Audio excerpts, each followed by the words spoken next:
Good morning everyone. आज हम लोग शब्द निर्माण उपसर्ग प्रत्यय का अध्ययन करेंगे। शब्द पहले हम देखेंगे। शब्द निर्माण में हम शब्द का अध्ययन करेंगे कि शब्द किसे कहते हैं। वर्णों के सार्थक मेल को हम शब्द कहते हैं। वर्ण के जो सार्थक मेल होते हैं, जिसका कोई ना कोई अर्थ निकलता हो, उसे हम जो है शब्द कहते हैं। जैसे कमल, कमल का अर्थ होता है कमल का फूल पुष्प होता है। कलम का अर्थ पेन होता है जिससे हम लिखते हैं। जगह का अर्थ स्थान होता है जहाँ हम रहते हैं, बैठते हैं, जहाँ हमारा स्कूल है, कुछ भी। क्रिया, क्रिया का अर्थ करना होता है। जैसे हम खाना खाते हैं, पानी पीते हैं, ये सब करना होता है। आदि शब्दों का अर्थ होता है, लेकिन वहीं जो है लमक, लकम, दजह, यात्री आदि शब्दों का कोई अर्थ नहीं है। इन शब्दों का कोई अर्थ ही नहीं है, इसलिए ये शब्द शब्दों के निर्माण में नहीं प्रयोग किए जाएंगे। शब्द के भेद। उपरोक्त उदाहरण के आधार पर शब्द के दो भेद होते हैं। पहला सार्थक शब्द, दूसरा निरर्थक शब्द। जैसे कमल का तो अर्थ है पुष्प, तो वो सार्थक शब्द होगा, लेकिन लमक निरर्थक शब्द होगा। इसी तरह से कलम का अर्थ पेन होगा, वो सार्थक शब्द है, लेकिन लमक निरर्थक शब्द है, वो शब्द नहीं होगा। लेकिन शब्द निर्माण के समय हम सार्थक शब्दों का ही प्रयोग करते हैं, निरर्थक शब्दों का नहीं। जैसे विद्यार्थी, अध्यापक, मेज, कुर्सी, पेन इत्यादि। ये सब हिंदी के शब्द हैं और शब्दों की रचना ध्वनियों के संयोग से होती है। ये सब ऐसे शब्द हैं जिनका कोई ना कोई अर्थ निकलता है, और शब्दों की रचना ध्वनियों से होती है। ध्वनि और संयोग, ध्वनियों का संयोग होता है तो शब्द बनता है। अब ध्वनि किसे कहते हैं? विचारों के आदान प्रदान करते समय हमारे मुख से निकला हुआ किसी भी भाषा की वह छोटी इकाई, जिसे हम वर्ड कहते हैं, वही ध्वनि होती है। जैसे क, ख, आ, व आदि, ये सब वर्ड हैं, लेकिन ध्वनि का एक लिखित सूत्र है जो मुख से हमारे निकलता है, उसी का ये सूत्र है। अब बात आती है संयोग की। संयोग किसे कहते हैं? संयोग का अर्थ मिलाप होता है। संयोग का मतलब मिलना होता है, मिलाप होता है। राम एक शब्द है जिसमें र, धन आ, धन म, धन अ 4 वर्णों का मिलाप हुआ है, लेकिन यहाँ ध्वनि 2 ही निकल रही है, क्योंकि र में आ और म में अ वर्ण की ध्वनि संयोग है। शब्द भाषा की स्वतंत्र इकाई है।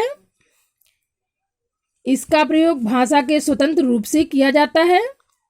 जैसे लड़का, प्रखर, तेज, सुंदर, विद्या इत्यादि, ये सब स्वतंत्र शब्द हैं। इन स्वतंत्र शब्दों को जो है भाषा में प्रयोग किया जाता है और इसका अर्थ भी निकलता है। इसलिए ये समूह शब्द जो है, ये वर्ड समूह जो है, शब्द कहलाते हैं। हर भाषा में कई तरह के शब्द होते हैं। भाषा में शब्दों की संख्या असीमित होती है और वो शब्द किसी ना किसी विचार को प्रस्तुत करते हैं, हमेशा किसी ना किसी विचार को व्यक्त करते हैं। हर भाषा इन शब्दों का भंडार होती है, चाहे वो हिंदी भाषा हो, संस्कृत भाषा हो, उर्दू भाषा हो, अंग्रेजी भाषा हो। सारी भाषाएं जो है शब्दों का भंडार होती हैं। ये शब्द कई तरह के शब्द होते हैं। जैसे कुछ शब्द होते हैं वो संज्ञा को प्रकट करते हैं, कुछ शब्द सर्वनाम को प्रकट करते हैं, कुछ शब्द क्रिया को प्रकट करते हैं, कुछ शब्द विशेषण को प्रकट करते हैं, कुछ शब्द जो है क्रिया विशेषण को प्रकट करते हैं।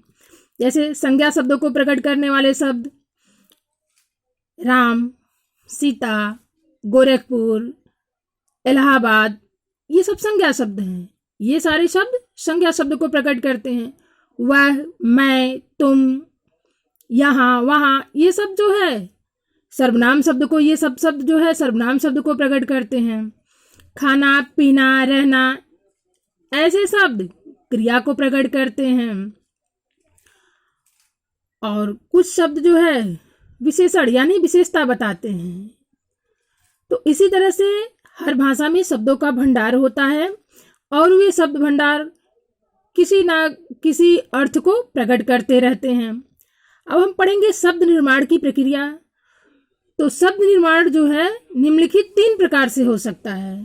पहला उपसर्गों के द्वारा, दूसरा प्रत्यय के द्वारा, तीसरा समास के द्वारा।